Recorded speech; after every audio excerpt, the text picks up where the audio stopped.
নমস্কার বন্ধুরা, আমি মিষ্টি। আমি নিয়ে চলে এসেছি তোমাদের সঙ্গে আরও একটি সুন্দর রেসিপি ভিডিও নিয়ে। তো চলো, আজকে তোমরা দেখতেই পাচ্ছ এখানে আমি পটল আলু ভাজতে শুরু করে দিয়েছি। আর এখানে মশলা দিয়েছি আদা জিরে গোটা গরম মশলা ফোড়নে দিয়েছিলাম। আজকে আমি তোমাদের সঙ্গে শেয়ার করব নিরামিষ পনিরের তরকারি, যেটা আমার খুব ফেভারিট।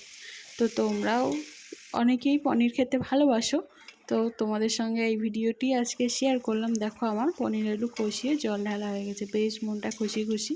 আর আমি পনিরের তরকারিটা কাঁচা লঙ্কা ইউজ করি, বেশ সুন্দর লাগে কিন্তু খেতে। আর পনিরটাও ভীষণ সুন্দর ছিল।